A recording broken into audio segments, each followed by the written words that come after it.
कौन ब्रह्मा का पिता है, कौन विष्णु की मां, शंकर का दादा कौन है, हमको दे बता। ये जानने के लिए कृपया सुनिए। जगत गुरु तत्वदर्शी संत रामपाल जी महाराज के अमृत वचन सर्व पवित्र धर्मों के पवित्र शास्त्रों के आधार पर।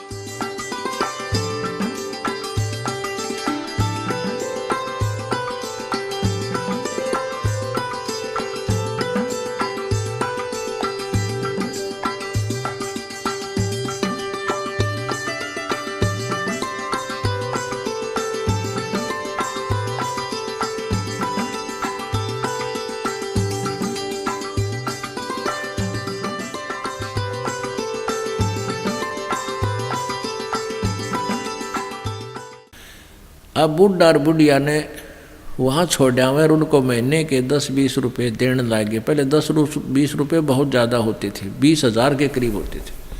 तो ब्राह्मणा के जीसा आ गया उन नकलियाँ के गुरुओं के, जो उनके गुरु थे। एक गुरु के पास और 20-20 बुढ़ा बुढ़िया इकट्ठी होगी, और बुढ़ा बुढ़िया तो एक ना संगवाया जा तकलीफ हो जाता है।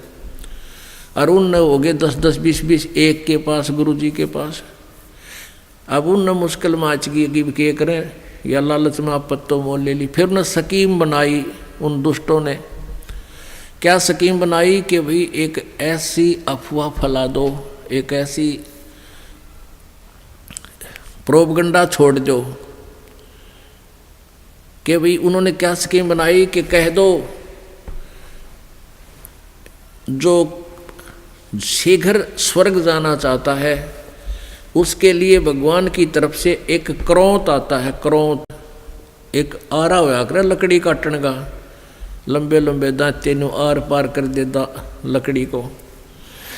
वो गंगा दरिया के किनारे एक स्ट्रक्चर सा बना के ऐसे, और उसके अंदर एक आरा ऊपर नीचे आन का एक थोड़ा सा स्थान छोड़ दिया, और उसके चलाने का हैंडल काफ़ी दूरी पर कर दिया रस्सों से। ढीला छोड़े तो वो नीचे आ जा, ऊपर खींचे तो ऊपर चला जा। और ये प्रोपगंडा फैला दिया भाई जिसने जल्दी स्वर्ग जाना हो भगवान की तरफ से एक क्रोंत आता है, और वो क्रोंत जिसने काट देता है उसका सीधा स्वर्ग चला जाता है। अब परमात्मा पाने के लिए उन बूढ़ा बुढ़िया ने सोची हमने मृत्यु तो होनी है और बुढ़ापे में दुखी हो रहे हैं, और क्यों ना क्रोंत ले ले। उसकी एक्स्ट्रा फीस रख दी, एक्स्ट्रा चार्ज कर दिया 100 रुपये 50 रुपये। अब उन बूढ़ों ने बुजुर्गों ने अपने बच्चों से कहा कि बेटा हम भी तंग आ गए हैं इस शरीर से, और गुरुजी बता रहे हैं कि भगवान की तरफ से क्रोंत आने लग गया है, और जो उस क्रोंत में अपनी गर्दन हलाल कटवा लेता है वो शीघ्र स्वर्ग चला जाता है। बेटा 50 रुपये फीस लगती है, आप देख लो। अब बच्चा ने सोची माँ बाप की इच्छा है तो ठीक है माता पिताजी, ये 50 रुपये गुरु जी को दे दिए जी, हमारे पिताजी को स्वर्ग भेज दो। अब वो लागे कसाई वाला कर्म करने, वहाँ नीचे गर्दन रखवावें और ऊपर तय क्रोंत आवर उन्हें काट दे। इस प्रकार स्वर्ग भेजन लाग गए, क्यों पीछा छुटवाना था उन्हें तो अपना।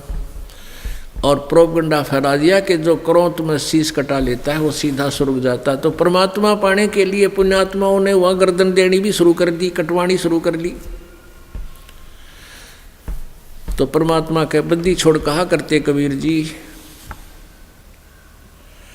बिना भक्ति क्या होते हैं भावे कांसी क्रोंत ले। क्रोंत आरे न बोला करते, वो आरी लंबा आरा होया करता है। कहते भक्ति बिना कुछ नहीं बना, चाहे काशी में जाकर क्रोंत भी ले ले, गर्दन कटवा ले। और मिटे नहीं मन वासना बहुविध भरम संदेह। जैसे वो काशी के लोगों ने, उन पंडितों ने ये अफवाह फैला रखी थी कि जो मगहर मरता है, मगहर गोरखपुर से 25 किलोमीटर की दूरी पर एक कस्बा है, और उस कस्बे का उस समय एक बिजली खान नाम का पठान नवाब था। वो भी कबीर परमेश्वर जी का शिष्य हो गया था। एक बार वहाँ अकाल गिर गया था मगर स्टेट में, मगर रियासत में, और सभी जंतर मंतर कर लिए थे। सभी सिद्ध पुरुषों ने हाथ खड़े कर लिए थे कि तुम्हारे संस्कार में 4 वर्ष वर्षा नहीं है, 4 वर्ष का अकाल गिरेगा ही गिरेगा। तब कबीर परमेश्वर जी के पास बिजली खां पठान स्वयं गए थे, परमात्मा मगहर में आए थे, और आते ही वर्षा ने जबरदस्त वर्षा करवा दी थी। सब भर दिए थे, तालाब तालाब सब एक कम एक कर दिया था। उसके बाद उस मगहर रियासत के यानी मगहर कस्बे के सभी व्यक्तियों ने परमेश्वर कबीर जी से उपदेश ले लिया था। हिंदू और मुसलमानों ने, उस मगहर के अंदर आधे मुसलमान थे, आधे लगभग हिंदू थे, और सभी ने, क्योंकि मरता के नहीं करता, फिर ज्ञान समझ में आ गया। तो मगहर रियासत का जो नवाब था वो बिजली खां पठान भी कबीर परमेश्वर जी का शिष्य था। उधर से काशी नरेश वीरदेव सिंह बघेल, वो भी कबीर परमेश्वर जी की भक्ति और ज्ञान और शक्ति से परिचित होकर के उपदेशी कबीर जी के शिष्य थे। तो कबीर परमेश्वर जी ने कहा कि भाई धरती का भरोसा नहीं रहना चाहिए, तुम कोई तो कहते हो मथुरा में मोक्ष होगा, नहीं। परमात्मा कहते हैं मुक्ति खेत मथुरा परी, और किन्या कृष्ण कलोल, और कंस के सी चाणोर से वहाँ फिरते डामाडोल। तुम्हारी बात बड़ी कर दें, तुम मथुरा को एक मुक्ति क्षेत्र मानते हो, मोक्ष क्षेत्र। अरे उसमें कृष्ण जी ने तो वहाँ नरी मौज मचाई, जैसे मठ गोपियों के साथ बकवाद करी, और उस मोक्ष तुम मानते हो मोक्ष स्थान ही है वो, तो उस मोक्ष स्थान पर कंस केसी और चाणूर जैसे का बक्कल उतरा, उन बकवाद प्राप्त हुई, उनका मोक्ष ना हुआ। तो कहने का भाव ये था कि भक्ति जो यथार्थ भक्ति है, उस भक्ति के करने से मोक्ष होगा, और मर्यादा में रहते हैं। तो कबीर परमेश्वर ने उन ब्राह्मणों से कहा कि तुम मूर्ख बना रहे हो भोली जनता को, मैं मगहर में शरीर छोड़ूंगा और मैं स्वर्ग से भी आगे सतलोक में जाऊंगा। अब इस बात ने ब्राह्मण मानने क्यों कर, क्योंकि सारी जनता में ढंडोरा पीट रखा कि वामरनिया तो गधा बनेगा, नरक जाएगा। तो परमात्मा वहाँ से चल पड़े। 120 वर्ष की उम्र का शरीर था कबीर परमेश्वर जी, दिखा रहे थे अपना। वैसे उनका शरीर की कोई आयु नहीं है, परमात्मा की कोई आयु नहीं होती। उन्होंने एक लीला में शरीर दिखाया था, एक जनसाधारण की तरह एक जीवन जीकर अपने हाथों से कर्म करके अपना निर्वाह करके दिखाते हैं, एक लीला करते हैं। वो प्रत्येक युग में आते हैं। 120 वर्ष की आयु शरीर की दिखा रहे, ऐसे महसूस हो रही थी, और काशी से पैदल चल पड़े। उनके साथ वीरदेव सिंह बघेल काशी नरेश भी अपनी सेना लेकर चल पड़ा, और काशी के बहुत से व्यक्ति दर्शनार्थ चल पड़े। और काशी के वो विद्वान पंडित मंडलेश्वर भी अपने पोथी बही लेकर के चल पड़े, पत्रे वत्रे और जो ज्योतिष जातस सारी शोधन खातर वो भी चल पड़े। वीरदेव सिंह बघेल सेना इसलिए लेकर चला था कि मैं गुरुदेव जी के शरीर को यहाँ लाऊंगा जब ये शरीर छोड़ देंगे, और हिंदू रीति से इनका अंतिम संस्कार करेंगे। हम मुसलमानों के हाथ अपने गुरु जी के शव को नहीं जाने देंगे। अब बिजली खां पठान मुसलमान को जब ये पता चला कि गुरुदेव यहाँ आ रहे हैं, और काफ़ी व्यक्ति भी दर्शनार्थ आ रहे हैं, और गुरुजी यहाँ पर अपना जीवन लीला अंत करेंगे, और वीरदेव सिंह काशी नरेश हिंदू के इरादे से भी परिचित हुए कि वो शरीर को लेकर जाएंगे। तो बिजली खां पठान ने भी अपने मुसलमानों से सलाह की। तो मुसलमानों ने कहा कि हम अपने गुरुदेव के, अपने पीर के शरीर को हिंदुओं को नहीं देंगे, हम मुसलमान रीति से अंतिम संस्कार करेंगे, और यदि ये नहीं मानेंगे तो आपस में युद्ध भी करके प्राप्त करेंगे। जब परमेश्वर कबीर जी वहाँ पहुँचे तीसरे दिन पैदल चल के, क्योंकि बनारस से, काशी से मगहर लगभग 200 किलोमीटर के आसपास है। तो बिजली खां पठान से ने प्रणाम किया, कहा गुरुदेव। परमात्मा ने अपना कारण बताया वहाँ पहुँचने का, और कहा कि बिजली खां मैं स्नान करूँगा, पानी की व्यवस्था, जल की व्यवस्था करो। बिजली खां पठान ने कहा गुरुदेव जल ला रखा आपके लिए, शुद्ध जल स्नान के लिए।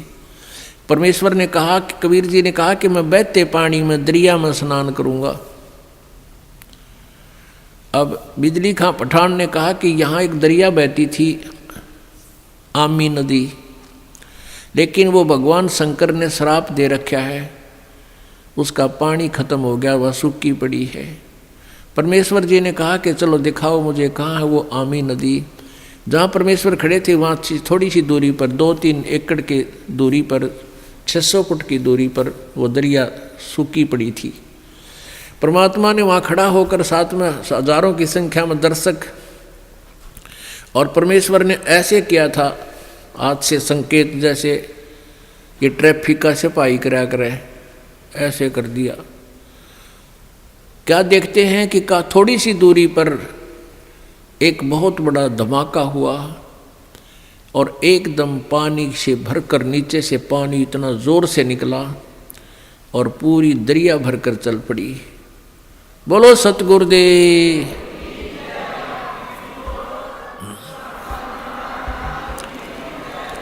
बंदी छोड़ कबीर परमेश्वर जी की जय। सबने स्नान किया, जलपान किया, स्नान किया, जल पिया। फिर परमेश्वर जी ने कहा कि भाई 1-2 चादर लाओ, एक नीचे बिछाऊंगा, एक ऊपर ओढ़ कर लेटूंगा। फिर परमेश्वर ने पूछा कि भाई बिजली खां पठान तुम सेना किस लिए लाए हो, वीरदेव सिंह बघेल तुम सेना किस लिए लाए हो। दोनों ने नीचे गर्दन कर ली, आमने सामने खड़े थे। दूसरे हिंदू और मुसलमान कहने लगे, हिंदू कहने लगे कि हम आप जी के शरीर को इन मुसलमान काफरों के हाथ नहीं लगने देंगे, हम आपके शरीर का अंतिम संस्कार हिंदू रीति से करेंगे। मुसलमान कहने लगे हम इन हिंदू काफरों के हाथ आपका शरीर नहीं लगने देंगे, हम आपके शरीर का अंतिम संस्कार अपने हिसाब से करेंगे, और यदि ऐसा नहीं हुआ तो हम युद्ध करके शरीर प्राप्त करेंगे। अब परमेश्वर ने कहा रे बोले आदमियों, निकम्यों, 120 वर्ष हो गए मैंने तुम्हें शिक्षा देते ने, आज तक तुम मेरे शिक्षाओं का इतना ही पालन कर पाए हो। आज भी तुम हिंदू और मुसलमान 2 बने खड़े हो। खबरदार दे तुमने झगड़ा किया तो मेरे से बुरा नहीं होगा। और सुन लो, इसके अंदर मेरा शरीर नहीं मिलेगा तुम्हें। लेकिन यह इज्जत ना थी उनके। फिर भी अगर तुमने झगड़ा नहीं करना है, एक सदर तुम ले लेना, एक मुसलमान ले लेंगे, एक हिंदू ले लेंगे, और सदरों के बीच में जो भी वस्तु मिले आधी आधी बांट लेना। तुम लड़ियो ना भाई, ना तो विनाश हो जाएगा, गृह युद्ध शुरू हो जाएगा, आपसी जुल्म हो जाएगा, महाभारत से भयंकर युद्ध हो जाएगा। लेकिन उनके मन में न्यू थी कि एक बार गुरुजी शरीर छोड़ दें फिर तुम आप देख लेंगे। हाँ, फिर हम न मानना किससे कि नहीं, अपने हिसाब तक कराएंगे हम। अब परमात्मा ने ऐसा ही किया, शरीर तो उनका साथ ही गया था, छोड़ा नहीं था। लेकिन क्या हुआ, जितने सबके समान था, सब जैसे चादर ओढ़ी थी ऊपर के और शरीर के ओढ़ा हुआ जैसे महसूस होता, इतने ही शरीर के आकार के फूल बन गए, सुगंधित फूल। और परमात्मा आकाश में जाकर आकाशवाणी की कि भी देख लो ब्राह्मणों, देखो मैं जा रहा हूँ सतलोक को। जब आकाश में देखा तो परमात्मा का नूरी शरीर तेजों में शरीर हो गया और ऊपर आकाश को जा रहे हैं और ये आकाशवाणी करते जा रहे हैं और कहते हैं उठा लो पर्दा, इसमें नहीं है मुर्दा। चद्दर उठा के देखा, उसमें सुगंधित फूल पाए। हिंदू और मुसलमान कहाँ तो कत्लेआम करने को तैयार थे एक दूसरे के। बिजली खां पठान और वीर देव सिंह बघेल हिंदू राजा आपस में एक दूसरे की ऐसे प्यार से शरीर के ऐसे एक दूसरे से चिपक गए, सीने से सीने का लगाया। आपस में सब हिंदू मुसलमान एक दूसरे से सीने से लगकर ऐसे रो रहे हैं जैसे छोटे छोटे बच्चों की माँ मर जाती है, पिता मर जाता है।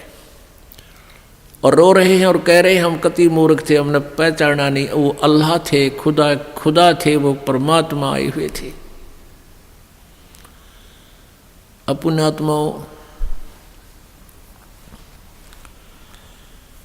हमने परमेश्वर को पहचाना नहीं।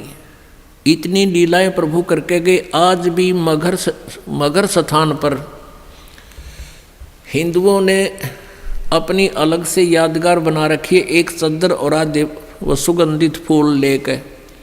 और मुसलमानों ने अपनी अलग बना रखी है, एक चद्दर और आधे फूल लेकर। आज भी ये दास उसको, आज भी विद्वान है ये दास, बहुत बार उसको देख कर आया है। और हमने वो फोटो खींच कर लाए थे उनके, दोनों अलग अलग बने हुए हैं। 3 बार ये दास भी संगत को साथ ले जाकर दिखा कर लाए, प्रमाण करने के लिए कि हम सुना करते हैं वो सच्चाई है। तो पुण्यात्माओं, उन्हीं में से कुछ फूल अकेले ला करके बनारस में, काशी में भी एक चौरा बना दिया बिजली खां पठान ने। और वहाँ दोनों यादगार अलग अलग हिंदू और मुसलमानों की आज भी है और उनका कोई आपस में मनमुटाव नहीं है। वो अपने हिसाब से कर रहे हैं, वो अपने हिसाब से कर रहे हैं। कति बीच में दीवार भी नहीं है, एक ग्रिल ला रखी है बीच में पार्टीशन के लिए, जैसे ये ग्रिल लगी हुई न। और आपस में बीच में एक सामूहिक गेट भी है। दर्शक जाते हैं, दोनों को देख कर आते हैं। अपने आत्माओं, परमात्मा कहते हैं कि सतगुरु संगत छोड़ के चाहे लाख वर्ष जप कीन, इंद्री कर्म ना मोक्ष होए फिर काल के अधीन। जो भक्त कुछ दिन इस भक्ति को करके किसी भी कारण से दुर्भाग्य उनका होता है, वो विमुख हो जाते हैं। वो भक्ति यहाँ से यहाँ आना छोड़ देते हैं, गुरुजी से उसका अपना संपर्क समाप्त कर लेते हैं। और वो कुछ एक ऐसे नालायक थे, अनजान अनाड़ी थे, वो कहने लगे कि हम तो घर पे भक्ति कर लेंगे। पुण्यात्माओं, परमात्मा कहते हैं सतगुरु संगत छोड़ के अर्चे लाख वर्ष जप कीन, इंद्री कर्म ना मोक्ष होए। ना तो कोई कर्म कटे और ना ही मुक्ति होए, फिर काल के अधीन। पुण्यात्माओं, हमें यहाँ से 21 ब्रह्मांड काल के और 7 संग ब्रह्मांड इस परब्रह्म के, इनको पार करके जाना है। और जब यहाँ से भक्ति युक्त प्राणी चलता है, यदि उसके साथ सतगुरु नहीं है, वो नहीं जा सकता 10 कदम भी। रास्ते में पता नहीं कितने कितने बखेड़े हैं। ये काल का बहुत भयंकर जाल है। हमने उन्हीं रास्तों से जाना होता है, जैसे हम शरीर में ही हमारे कमल बने हुए हैं। इन कमलों में से हम चलेंगे तो सबसे पहले गणेश जी का लोक आवेगा, और गणेश जी के लोक में हम जाएंगे, गुरु जी साथ होंगे, तो वहाँ आपका अकाउंट क्लियर करा के आपको फिर आगे ले चलेंगे। और यदि सतगुरु साथ नहीं है और आपकी पिछली पुण्य कमाई पिछली है और आप गुरुद्रोही बने नहीं, वैसे भक्ति छोड़ दी, आना बंद कर दिया, तो वो जो पिछले उस दौरान गुरु जी के संपर्क में रहने के दौरान जो तुमने भक्ति की, ये 7 मंत्र की या 2 मंत्र सतनाम की और सार नाम की, तो गणेश जी का जो जाप आपको दिया जाता है उन 7 प्रथम मंत्र में, उस मंत्र की कमाई से आप जी पहले गणेश जी के लोक में जाओगे और वहाँ पर इतने नाच गाने डांस बड़ी पता नहीं कितने हर तरह की, यानी आत्मा वहाँ जाती है तो उसका सूक्ष्म शरीर होता है, स्त्री जाती है तो स्त्री वाला ही होता है, पुरुष जाता है तो पुरुष वाला ही होता है। तो प्रत्येक लोक में जाते ही वहाँ हर तरह के नाचने गाने बकवाद, तो अकाउंट कराना तो भूल जाते हैं, उस रेस्टोरेंट में भ्रमित हो जाते हैं और फिर वहाँ उनको गण बना दिया जाता है। उन्हीं की पुण्य कमाई से वहाँ वो ठाठ करते हैं और सारी बकवाद करते हैं, नाचने गाने डांस, कोई काम में कोई ना, जैसे रेस्टोरेंट में चले गए वहाँ अपनी पूंजी खर्च होती है, वहाँ कुछ भी बकवाद देखो और खाओ सुनो, तो वो पूंजी नष्ट होते ही वहाँ से बाहर निकाल देंगे। फिर विष्णु के लोक में, विष्णु जी के लोक में जो आपने मंत्र जाप कर रखा है उसकी कमाई समाप्त होती है। फिर शिव के लोक में वो कमाई खत्म होते ही फिर दुर्गा के लोक में, फिर वो कमाई खत्म होते ही फिर आपका जो सतनाम का प्रथम और द्वितीय मंत्र है, प्रथम मंत्र जो ओम नाम है वो ब्रह्म का फिर ब्रह्मलोक में, और दूसरा जो तत्व मंत्र है उसके लिए इस काल ने अपने एक ब्रह्मांड में ब्रह्मलोक में ही अलग से नकली सतलोक अलखलोक अगमलोक नामी लोक की रचना रच रखी है। उस दूसरे मंत्र की जो सतनाम के अंदर जो 2 मंत्र हैं उसकी कमाई से उसको ऊपर नकली सतलोक में छोड़ देते हैं। और जिसने तीसरे नाम का भी जाप कर रखा है उसके लिए काल ने वो आगे के अलखलोक रगमलोक और बना रखे हैं नकली, उनमें पड़ा रहे। और जब इसका कत्ती सारा नाश होले भक्ति का, फिर नरक में ठोक देते हैं। यानी इस प्रोसीजर में हजारों युग बीत जाते हैं, उसको पता भी नहीं चलता त्रिगेला के बिरान माटी हो रही है। तो सतगुरु कहते हैं शिव मंडल ब्रह्मापुरी चाहे विष्णु लोक में हो, अमरे गुण भूले नहीं तो आड़ छुटाऊं तो। अब कई पुण्यात्मा कोई ज्ञान तो खूब सुन लिया और कोई दुर्भाग्यवश यहाँ से दूर भी हो गए, तो वो फिर इससे या तो शिव मंडल में, शिव के लोक में, या ब्रह्मा के लोक में, या विष्णु के लोक में जा रहा है, फिर वहाँ कमाई वह मौज मार रहा है। तो उसके हृदय में यो ज्ञान अंतःकरण में समाया हुआ है, तो उसको याद आएगा कि गुरु जी तेन्यू क्या करते। कबीर परमात्मा के ज्ञान को बताते थे, यहाँ तो हमारी पूंजी नष्ट हो रही है, हम तो गलत आ गए, हमने तो यहाँ नहीं आना चाहिए था। कहता वहाँ भी तू हृदय से रोएगा ना मेरे लिए कि भगवान मैंने छुटा लो, कहते वहाँ से भी तुझे छुड़ा लाऊंगा। अब देखो पुण्यात्माओं, ये सु अवसर आपके लिए, जय इसमें पार तय होगे तो होगे, नहीं यू किया हुआ कर्म शुभ तुम्हारे साथ रहेगा, फिर उसका फायदा क्या होगा, के बनेगी। परमात्मा कहते हैं शिव मंडल ब्रह्मापुरी चाहे विष्णु लोक में हो और हमारे गुण भूलना नहीं थे, वहाँ भी आण छुटाऊँ तो ही। मान ले आप चले गए गुरु जी से, यहाँ से विमुख हो गए और आप चले गए विष्णु जी के लोक में, और वहाँ आपकी याद आ गई, ओहो रही हम तो गलत आ गए भगवान, यहाँ तो बहुत गलत आ गया, हमारी पूंजी नाश होगी। वहाँ भी आप रोने लग गए तो वो मालिक परमेश्वर आएंगे और वहाँ से भी आपको ले जा करके कहाँ रखेंगे। यहाँ एक मिनी सतलोक है, प्रत्येक ब्रह्मांड में एक मिनी सतलोक है, परमात्मा का अपना राजदूत भवन है। जैसा प्रत्येक देश में प्रत्येक देश का एक राजदूत भवन होता है, ऐसा परमेश्वर का एक स्थान है। तो उन आत्माओं को जिनकी पूंजी व्यर्थ ना होने दी, जिन याद आ गई, उनको वहाँ से लेकर वहाँ रख देंगे अपने मिनी सतलोक में और बीज रूप में। और वहाँ परमात्मा के लोक में, मिनी सतलोक में परमेश्वर की तरफ से सब आपको सुविधाएं आहार मिलेंगे।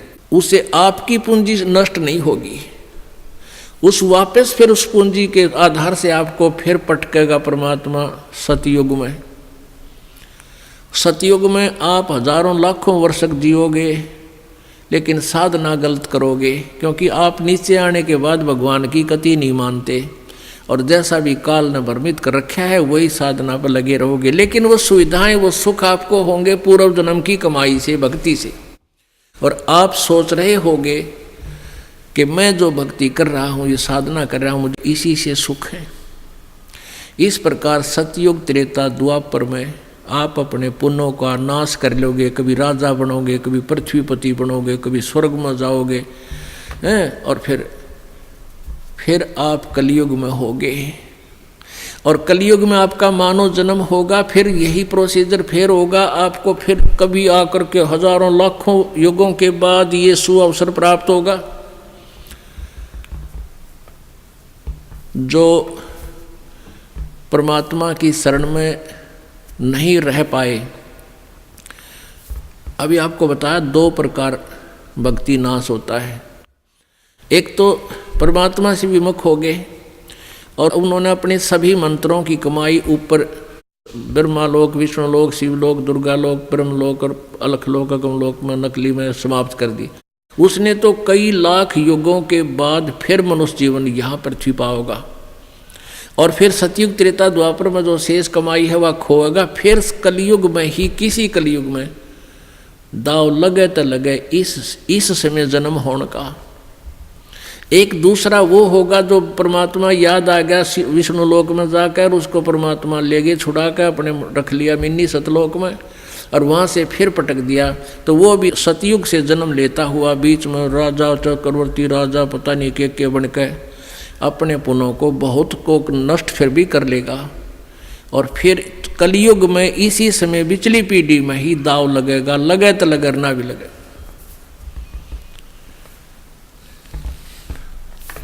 तो परमात्मा कहते हैं सतगुरु संगत छोड़ कर लाख वर्ष जप कीन, इंद्री क्रमना मोक्ष होए फिर काल के अधीन। जब ये प्राणी यहाँ से चलता है, आगे नरी अप्सराएं नाच रही होती हैं या युवा देवता होते हैं, दोनों तरफ के मेल फीमेल को अट्रैक्शन करने के लिए इसने पूरा जुगाड़ कर रखा है। और सबसे बड़ी कमजोरी है इस जीव की, वो फिर भूल जाता है, सब कुछ भूल जाता है और काल के जाल में फंस जाता है। इसी तरीके से इस काल ने एक जाल फैलाया परमेश्वर के लिए।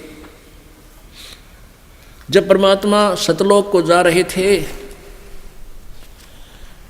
दुर्गा ने एक सुंदर अप्सरा का रूप बनाया और परमेश्वर कबीर जी के पास जाकर के कहने लगी कि मैं आपसे विवाह करना चाहती हूँ। अब पहले आपको एक अमृतवाणी सुनाती हूँ परमात्मा की। मगर जाने की।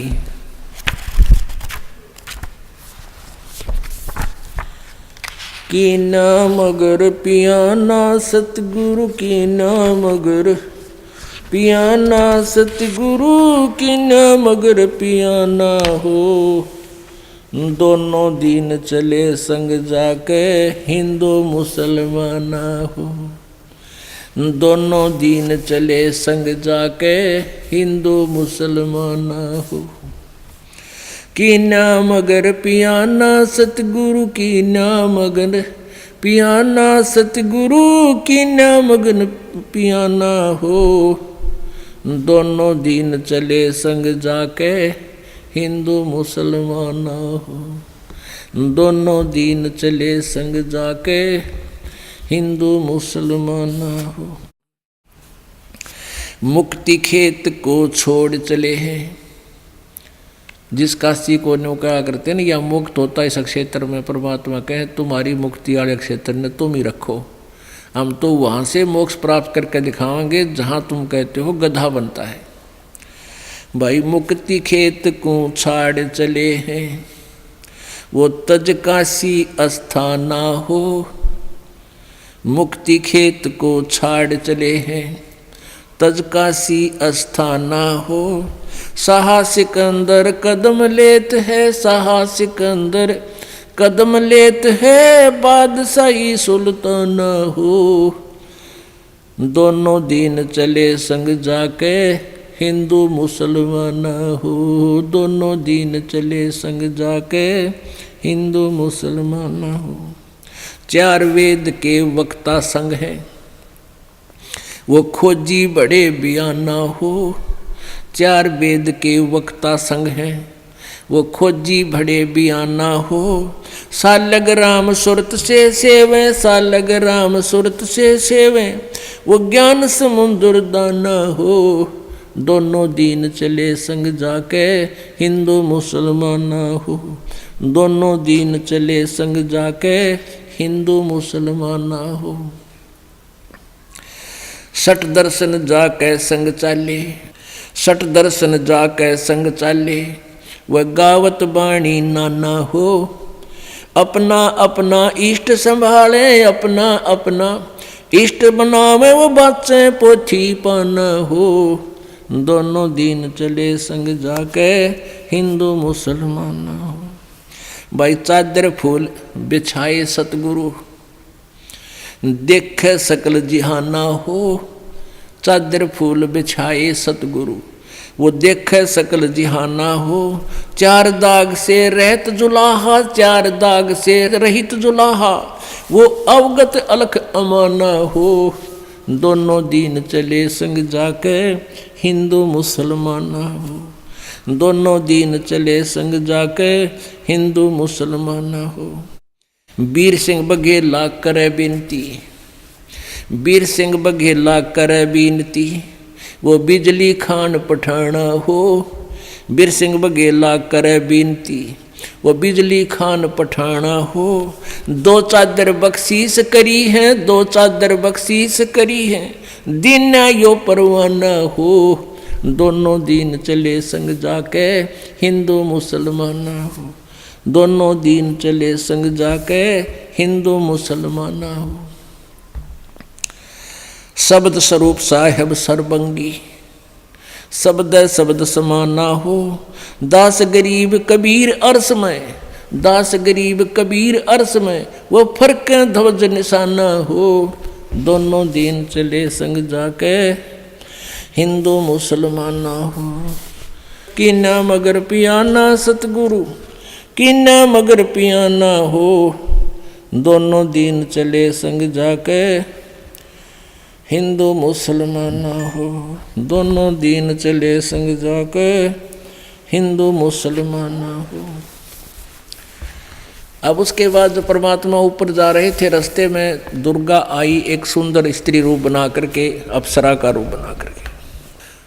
देखा मगर जहूरा सतगुरु, देखा मगर जहूरा सतगुरु, देखा मगर जहूरा हो। काशी में कीर्ति कर चाले, वो झिलमिल देही नूरा हो। काशी में कीर्ति कर चाले, झिलमिल देही नूरा हो। माया आद अरस से उतरी, अरस माने आसमान से, आदि माया या दुर्गा। माया आद अरस से उतरी, ये बनी अप्सरा हूरा हो। हम तो बरे कबीर पुरुष को, हम तो बरे कबीर पुरुष को, तू है दुल्ला पूरा हो। काशी में कीर्ति कर चाले, वो झिलमिल देही नूरा हो। माया कहे कबीर पुरुष ते, मेरा देखो बदन जहूरा हो। माया कहे कबीर पुरुष ते, मेरा देखो बदन जहूरा हो। अरस विमान स्वर्ग में मंदिर, अरस विमान स्वर्ग में मंदिर, ये भोग गए हमको सोरा हो।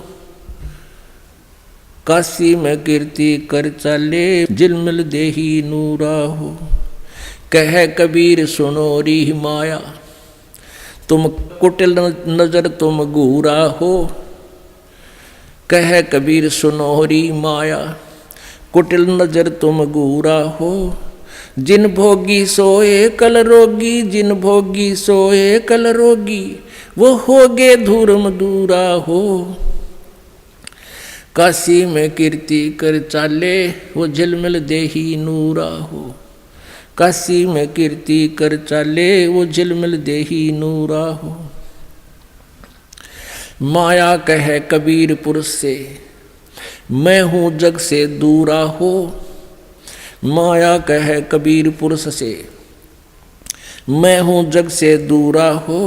मैं तुम्हारी पटरानी दासी, मैं तुम्हारी पटरानी दासी, रखूं पलक हजूरा हो। काशी में कीर्ति कर चाले, वो झिलमिल देही नूरा हो। कहे कबीर सुनो री माया, तुम हो लड्डू बूरा हो।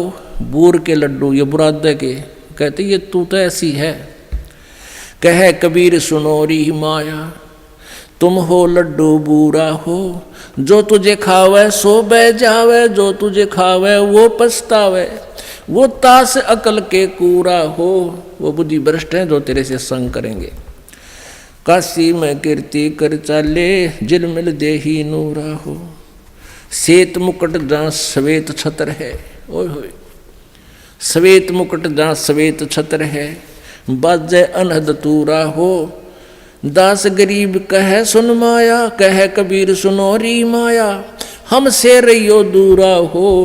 काशी में कीर्ति कर चाले, वो झिलमिल देही नूरा हो। देखा मगर जहूरा सतगुरु, देखा मगर जहूरा सतगुरु, देखा मगर जहूरा हो। काशी में कीर्ति कर चाले, वो झिलमिल देही नूरा हो। काशी में कीर्ति कर चाले, वो झिलमिल देही नूरा हो। अब परमात्मा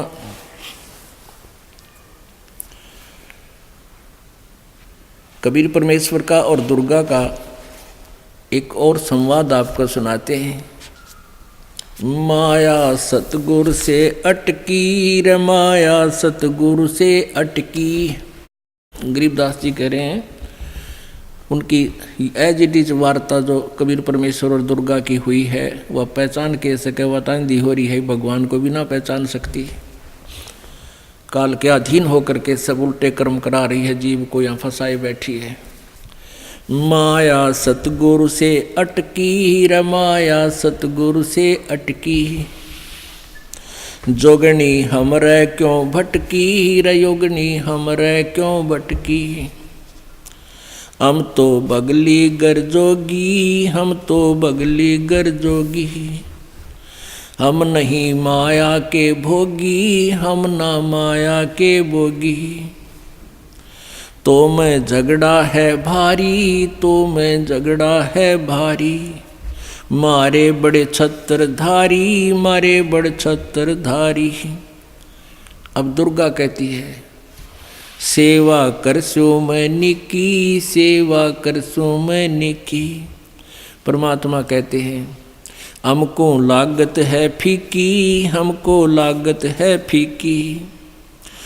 अब दुर्गा कहती, हमारी सार नहीं जानी, हमारी सार नहीं जानी। अब परमात्मा कहते हैं, अरे तो घाल देई घाणी, अरे तो गाल देई घाणी। चलती फिरती क्यों नाही, तू चलती फिरती क्यों नाही।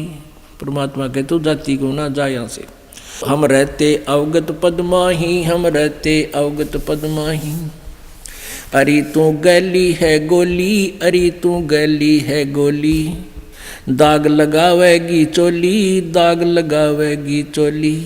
दुर्गा बोली, मेरा अंजन है नूरी, मेरा अंजन है नूरी। मेरा शरीर कहते नूर का है। अंदर मैं कै कस्तूरी, अंदर मैं कै कस्तूरी। परमात्मा बोले, तुम किसी राजा पे जाओ, तुम किसी राजा पे जाओ। हमरे मन नहीं भावो, हमरे मन नहीं भावो।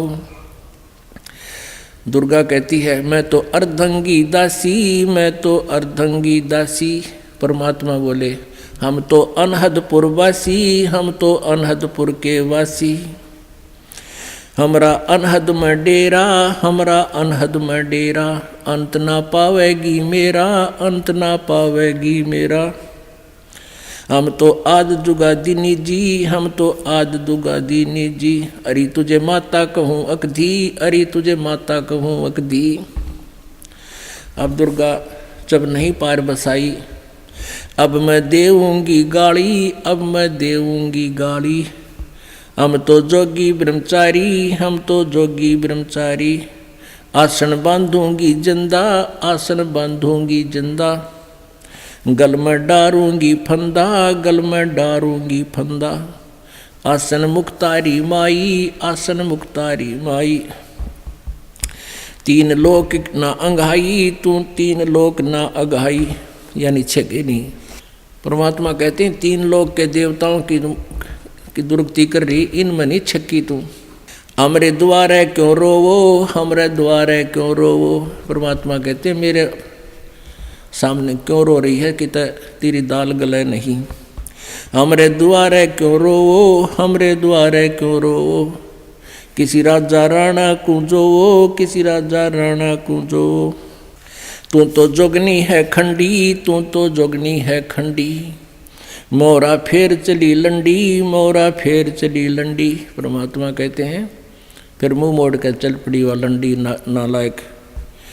हिला देना रे भाई, हिला देना रे भाई। हंसा परसत ही खाई, हंसा परसत ही खाई।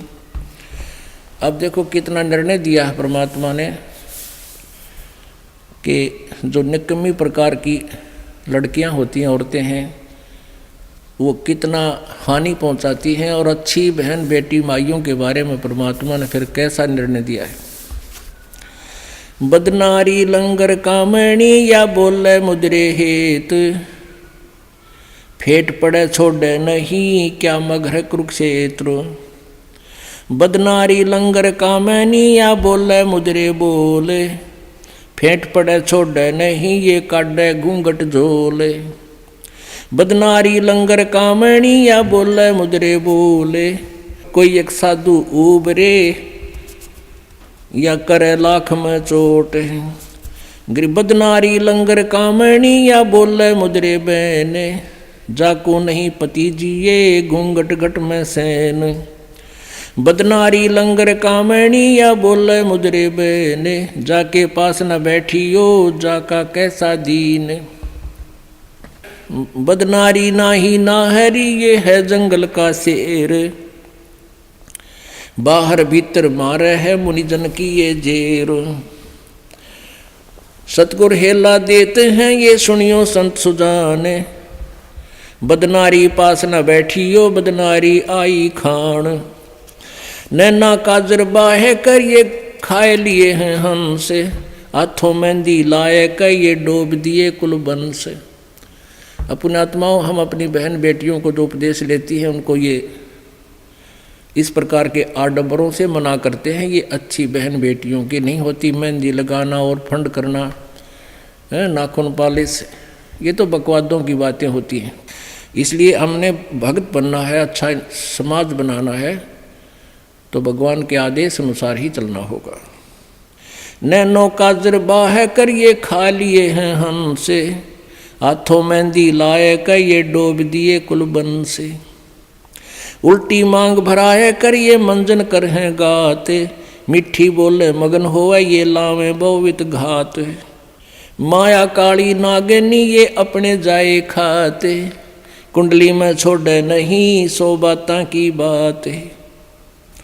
अपने आत्माओं अब ये सारा व्यवस्था ज्योति निरंजन काल और दुर्गा के कंट्रोल से चल रहा है। अब जो भी यहाँ प्रभाव प्रत्येक प्राणी में है, ये तीनों गुणों के दबाव से होता है। और इन दोनों ने ही अपने संयोग से इनको रजगुण तमगुण सतगुण युग बना रखा है। इनके प्रभाव से ये सारा कुछ हो रहा है। फिर क्या बताते हैं, जैसे यह माया दुर्गा और ये काल का जो जाल है, ये कुंडली बतावें। कुंडली जैसे एक नागनी अंडे पैदा करती है, जब अंडों से बच्चे बनने का समय आता है तो अंडों के चारों तरफ वो अपने पूंछ से, दूम से चक्कर लगा लेती है, कुंडली लगा लेती है और अपने मुंह को मोड़कर उनको फोड़ती है। अंडों को फोड़ देती है, उनसे बच्चे निकल जाते हैं। वो निकल कर बच्चों को भी आभास होता है तुम्हारी माँ खाएगी तुम्हें, तो वो बारी बारी खाना शुरू कर देती है। जब तक वो एक बच्चे को खाती है तब तक दूसरे चेष्टा करते हैं उस कुंडली माँ के शरीर के ऊपर से चढ़ चढ़ा कर बाहर, जब उस कुंडली तो बाहर तक पड़ गया, निकल गया तो बच गया, और जब उस कुंडली में उसका ठा गया सारा न खाओगी। तो अब हम इस काल माया की काल की कुंडली में हैं और ईब ये समय है यहाँ से निकलने का, जो निकल गए तो बच गए, ना तो ये फिर दुर्गति में ऐसे ही रखेगा। इसने कुंडली मार रखी। तो कुंडली में तो कौन कौन निकले? कुंडली में से निकले रे दास दत्त संग कबीर, सुखदेव ध्रुव प्रहलाद से नहीं निकले रणधीर। इस माया की कुंडली से कौन कौन निकले? रविदास जी और दत्तात्रेय कबीर परमेश्वर की शरण में आकर उनका उद्धार हुआ, अन्यथा नहीं। और सुखदेव ध्रुव प्रहलाद से ये नहीं निकले रणधीर। ना ध्रुव, ना प्रहलाद और ना सुखदेव ये सतलोक नहीं गए, लेकिन आम व्यक्ति से अधिक साधना करके इन्होंने एक अच्छा स्थान प्राप्त करके काल की ये कुंडली में। कुंडली में से निकले सुल्तानी और बाजीद, गोपी चंद ना भरतरी लाई डाक फरीद। ना गोपी चंद निकला, ना भरतरी निकला, वो शेख फरीद निकला और सुल्तान बाजीद निकला। सुल्तानी अधम सुल्तान अब्राहम अदम सुल्तानी और वाजीद जी और शेख फरीद, ये कबीर परमेश्वर की शरण में आकर निकले। ना गोपी चंद पार हो पाया, ना भरतरी, लेकिन अन्य व्यक्तियों से अधिक अच्छी साधना उन्होंने की, लेकिन है कुंडली में। जनक विदेही ना उबरे ये नगनी बांधी डाढ़, नानक दादू उबरे भाई ले सतगुरु की आड़। नानक जी और दादू जी कहते हैं ये सतगुरु की शरण में आकर ही इस काली नागन की कुंडली से बाहर हुए। 3 लोक घाणी घली ये 14 भवन बिहंड, माया नगनी खा लिए है सकल दीप नौखंड। अब अच्छी बहन बेटी माइयों के बारे में कलम तोड़ महिमा गाई है गरीबदास साहिब जी ने। भाई बोलूँगा निष्पक्ष हो जो चाहो सो कीने, के अपनी क्या और की ये सब ही बदनार मलीन। अब अच्छी नारियों के बारे में, बहनों के बारे में, माइयों के बारे में क्या कहते हैं? गरीब नारी नारी भेद है, एक मैली एक पाक। पाक माने पवित्र अच्छी, मैली माने निकम्मी। और जा उदर धुर उपजे जाकी भरिए साख। जिस देवी के उदर से ध्रुव जैसे महान आत्मा उत्पन्न हुए, ऐसी देवी सराहनीय है। कामनी कामनी भेद है, एक मैली एक पाक। जा उदर प्रहलाद थे, जाको जोड़ू हाथ। जिस माता के गर्भ से प्रहलाद जैसी पुण्यात्मा को जन्म हुआ, ऐसी माता आदरणीय है, उसको प्रणाम करता हूँ। कामनी कामनी भेद है, एक उज्ज्वल एक गंदे। जा माता प्रणाम है, जहाँ भरतरी गोपी चंद। गोपी चंद और भरतरी जैसी आत्माएं जिन माताओं से जन्म लिया, वो माताएं भी आदरणीय हैं।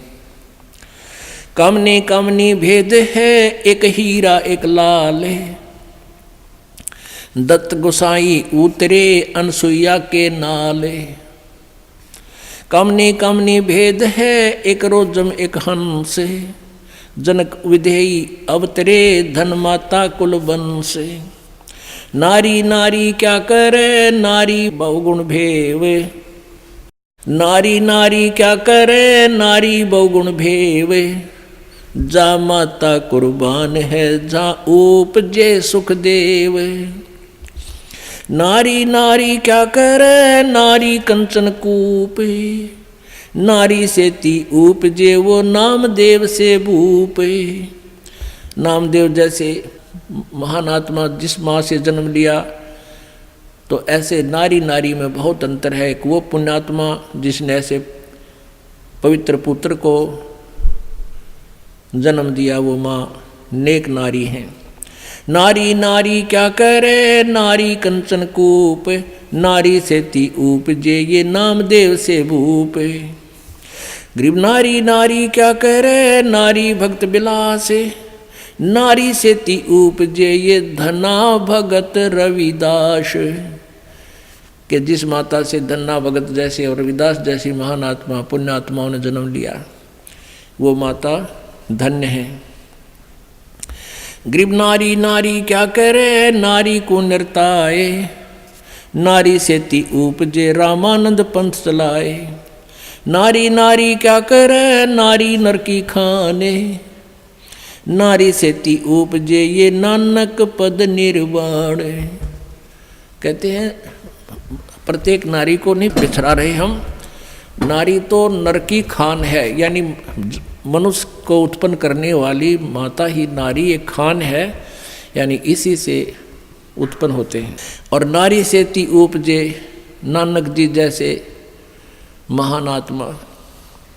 नारी नारी क्या करे, नारी सरगुण बेले, नारी से ती उपजे ये दादू भक्त हमेल। गरीब नारी नारी क्या करे, नारी का प्रकाश है, नारी से ती उपजे ये नारद मुनि से दास। गरीब शब्द स्वरूपी उतरे, सतगुरु सत्य कबीर, दास गरीब दयाल हैं डगे बंदा में धीर। के नारी से एक ही उत्पन्न नहीं हुआ, शब्द स्वरूपी उतरे सतगुरु सत्य कबीर, और दास गरीब दयाल हैं डेगे बंदा में धीर। तो पुण्यात्माओं, इस प्रकार हमने सत्संग सुनकर समझकर अपने जीवन को सफल बनाना है और परमात्मा के प्रत्येक नियम का पालन करते हुए अपने जीवन को सफल करना है। बोलो सतगुरुदेव सत साहिब।